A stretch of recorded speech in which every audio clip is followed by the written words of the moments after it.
Hello guys, അസ്സലാമു അലൈക്കും. Welcome back to my channel cooking and my dreams. അപ്പോൾ ഇന്നും ഒരു നോമ്പുതുറ വിശേഷമാണ്. ഇന്നത്തെ നോമ്പുതുറ വിത്ത് മൈ നാത്തൂൻ, അതായത് എൻ്റെ ബ്രദറിൻ്റെ ഫിയാൻസി. അപ്പോൾ എന്തൊക്കെയായിരുന്നു സ്പെഷ്യലായിട്ടുണ്ടായിരുന്നതെന്ന് ചോദിച്ചു കഴിഞ്ഞാൽ മുളക് ബജി, മുട്ട ബജി, അതിന് പറ്റിയ ഒരു സ്പെഷ്യൽ ചമ്മന്തി, പിന്നെ സമൂസ, ടൊമാറ്റോ സോസ്, ഇത്രയായിരുന്നു സ്നാക്സിൻ്റെ അകത്തുണ്ടായിരുന്നത്. പിന്നെ കട്ട് ഫ്രൂട്ട്സിലെ ആപ്പിള്, പഴം, ഈന്തപ്പഴം, ഓറഞ്ച്, തണ്ണിമത്തൻ, കറുത്ത സീഡ്ലെസ് ഗ്രേപ്സ്, പച്ചമുന്തിരി, മാങ്ങ, ഇത്രയായിരുന്നു ഉണ്ടായിരുന്നത്. പിന്നെ കുടിക്കാനുള്ള ഡ്രിങ്ക്സിൻ്റെ കൂട്ടത്തിൽ നല്ല മാംഗോ ജ്യൂസ്, അതായത് സപ്പോർട്ടിക്ക ഷേക്ക്, നാരങ്ങ വെള്ളം, പിന്നെ നോമ്പ് കഞ്ഞി, ഇത്രയായിരുന്നു ഉണ്ടായിരുന്നത്. ഈ നാത്തു എന്ന് പറയുന്ന കക്ഷി എൻ്റെ സ്വന്തം അപ്പച്ചിയുടെ മോളാണ് കേട്ടോ. അങ്ങനെ നമ്മുടെ മഗ്‌രിബ് ബാങ്കൊക്കെ വിളിച്ചു കഴിഞ്ഞപ്പോൾ എല്ലാവരും നോമ്പൊക്കെ തുറന്നിട്ട്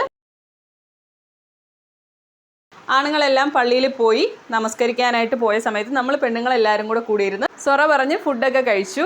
ആകെ ഒരു വിഷമം ഉണ്ടായിരുന്നത് പറഞ്ഞാൽ എൻ്റെ അനിയത്തിക്ക് ഒരു ഹോസ്പിറ്റൽ എമർജൻസി കാരണം നമ്മുടെ ഈ ഇഫ്താറിന് പങ്കെടുക്കാൻ പറ്റിയില്ല കേട്ടോ. പിന്നെ മെയിൻ കോഴ്സായിട്ട് ഉണ്ടായിരുന്നത് ഇടിയപ്പം, നല്ല ഒരു white chicken korma, porotta, beef curry, പിന്നെ കപ്പ ബിരിയാണി, അതായത് നമ്മുടെ ബീഫും എല്ലും കൂടെ ഇട്ട് കുഴച്ച കപ്പ, അത്രയൊക്കെ ആയിരുന്നു ഉണ്ടായിരുന്നത്. അപ്പോൾ വീഡിയോസ് ഇഷ്ടമാണെന്നുണ്ടെങ്കിൽ ചാനൽ ഒന്ന് മറക്കാതെ ലൈക്ക് ചെയ്ത് ഷെയർ ചെയ്ത് സബ്സ്ക്രൈബ് ചെയ്ത് എന്നെ കാണാൻ ശ്രമിക്കുക.